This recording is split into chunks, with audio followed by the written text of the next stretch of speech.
Exercise 11.3 का question number 14। तो 14th question में दिया हुआ है a circular flower garden has an area of 314 metre square. A sprinkler at the centre of the garden can cover an area that has radius of 12 metre. Will the sprinkler water the entire garden? Take pi is equals to 3.14। तो question में बोल रहा है कि एक circular garden है और उस गार्डन का जो एरिया है वो 314 मीटर स्क्वायर का है। उस गार्डन के बीचों बीच में एक स्प्रिंकलर लगा हुआ है, यानी कि एक फव्वारा लगा हुआ है छोटा सा, जो कि फूलों को, पौधों को पानी स्प्रे करता है। ठीक, तो वो जो फव्वारा या फिर स्प्रिंकलर जो लगा हुआ है वो गार्डन के सेंटर में लगा हुआ है और वो कितने एरिया को कवर कर सकता है, उसका जो सर्कल बनेगा, ठीक है, उस फव्वारा का जो सर्कल बनेगा, जितने दूर में वो पानी फेंकेगा घूम घूम के सर्कुलर शेप में, वो उस सेंटर से उस एंड पॉइंट तक उसका रेडियस 12 मीटर का होगा। तो हमको ये बताना है कि क्या वो फव्वारा पूरे गार्डन को सींच सकता है या पूरे गार्डन को वाटरिंग कर सकता है या नहीं कर सकता है। चलिए इसको व्हाइट बोर्ड में देख के अच्छी तरीके से सॉल्व करते हैं। तो काम करते हैं, क्वेश्चन के हिसाब से एक रफ डायग्राम पहले बना के देखते हैं। क्वेश्चन में बोल रहा है एक सर्कुलर गार्डन है, तो गार्डन सर्कुलर शेप का हो गया। अब इसके सेंटर पॉइंट पे एक छोटा सा फव्वारा लगा हुआ है, जो आप देखे होंगे गार्डन में अक्सर लगा होता है, जो चारों ओर पानी फेंकता है, ऐसा रोटेट होता रहता है और चारों ओर उसके पानी जो है डिस्ट्रीब्यूट होता रहता है। तो ठीक है, वो जो फव्वारा है, ठीक है, ये जो पानी का स्रोत ये फेंक रहा है, जितने दूर भी फेंक रहा है, जहाँ कहीं भी इसका सर्कल बन रहा हुआ, ठीक है, अगर ये सपोज उसका रेंज है, ठीक है, यहाँ सेंटर में फव्वारा है, वो इस चारों डायरेक्शन में पानी यहाँ से ऐसे फेंक रहा है। ठीक, तो ये जो फेंक रहा है, इसका जो एंड पॉइंट है, जहाँ तक ये पानी फेंक रहा है इस तरह यहाँ तक का, तो इसका जो रेडियस होगा यहाँ से लेकर इस फव्वारे तक का, ये रेडियस दिया हुआ है 12 मीटर का। ठीक, ये रेडियस 12 मीटर का है और ये चीज़ कहाँ पर प्लेस है, ये इस गार्डन के सेंटर में प्लेस है। इस गार्डन का जो एरिया है, गार्डन का एरिया दिया हुआ है 314 मीटर स्क्वायर। अब हमको ये बताना है कि ये जो फव्वारा है इस गार्डन के सेंटर से जितने दूर पानी फेंक सकता है वो तो फेंक ही रहा है, क्या वो इस गार्डन को, पूरे गार्डन में सिंचाई कर सकता है, पूरे गार्डन को कवर कर सकता है, वाटरिंग कर सकता है या नहीं कर सकता है। तो कैसे फाइंड आउट करेंगे? अब देखो, इसका गार्डन का एरिया हमको पता है और ये कितनी दूर तक पानी फेंक सकता है उसका रेडियस हमको पता है।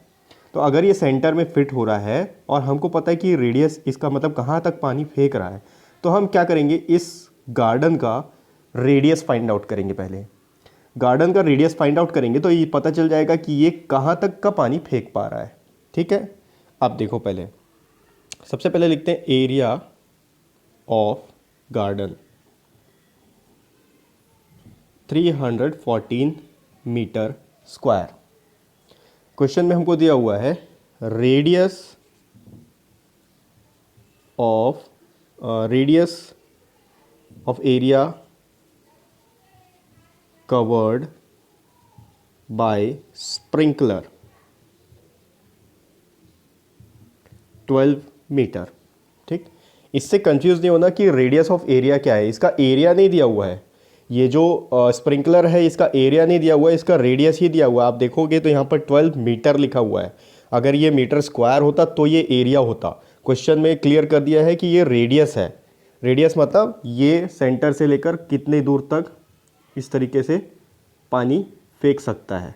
ठीक है, ये चारों दिशा में ऐसे पानी फेंक रहा है, ठीक है, सेंटर में है और यहाँ तक इसका एंड पॉइंट है, तो ये भी सर्कुलर शेप का ही हो रहा है। ठीक है, अब देखो, इसका रेडियस पता है हमको, इसका एरिया पता है, तो इसके एरिया से इसका रेडियस फाइंड आउट करते हैं।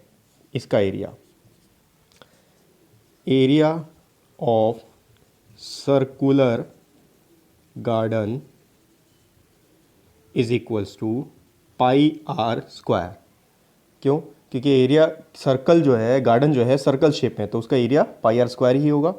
इसका वैल्यू पता है, इसका वैल्यू पुट करते हैं तो ये 314 is equals to pi r square 314। अब क्वेश्चन में हमको बोला है कि पाई का जो वैल्यू है वो हमको लेना है 3.14। ठीक है, अब देखते हैं, इसको पुट करते हैं।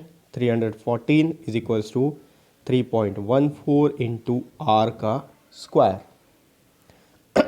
अब आप देखो, ये 314 है, ये 314 है, यहाँ पर इसको 314 बना सकते हैं, ठीक है। ये होगा 314 is equals to 314 by 100 into r square. इसको शिफ्ट करते हैं इस साइड, ये होगा 314 into 100 is equals to 314 into r square. इसको नीचे लाएंगे, 314 divided by 314 into 100 is equals to r square.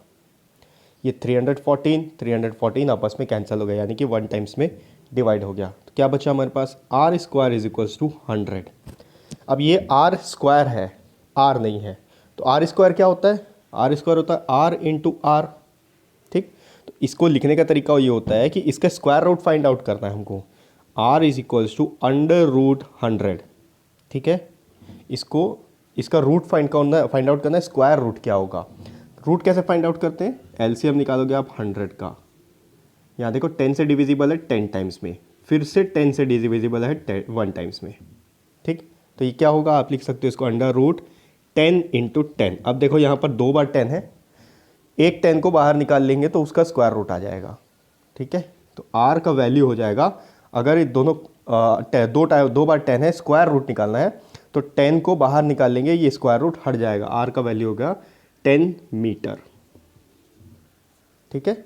या फिर आप दूसरा तरीका ये भी कर सकते थे, मैं आपको बता देता हूँ, आपके लिए इजी हो जाएगा अगर आपको स्क्वायर रूट समझ में नहीं आ रहा है। तो देखो, ये है r square is equals to 100, ठीक है। R is equals to 10 into 10, sorry, r square is equals to 10 into 10 लिख सकते हैं। आर इज इक्वल्स टू 10 का, r square is equals to 10 का स्क्वायर लिख सकते हैं। ये स्क्वायर कैंसिल हो गया, आर का वैल्यू बच गया 10, ठीक है। इस तरीके से भी आप कर सकते हो। मेन जो बेसिक मेथड होता है वो ये होता है, स्क्वायर रूट अंडर रूट 100, और फिर उसके बाद 100 का स्क्वायर रूट कैलकुलेट करेंगे तो आर का वैल्यू 10 आ गया।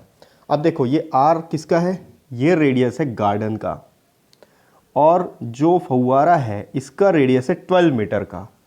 तो इसका जो गार्डन का रेडियस है वो केवल 10 मीटर का है, और अगर इससे एक्सटेंड करेंगे 2 मीटर और, तो ये जो रेंज बन रहा है ये फव्वारा का रेंज बन रहा है, ठीक है। यानी कि अगर सेंटर में फव्वारा है तो वो इतने दूर तक सिंचाई कर सकता है 12 मीटर तक, और गार्डन का जो रेडियस है वो 10 मीटर का है। इसलिए क्वेश्चन में हमको सिर्फ इतना ही पूछा है कि क्या ये फव्वारा पूरे गार्डन को वाटरिंग कर सकता है। Yes, the sprinkler can water whole garden as radius of sprinkler is 12 meter and radius of garden is 10 metre, ठीक है। तो ये हो गया एक्सरसाइज 11.3 का क्वेश्चन नंबर 14।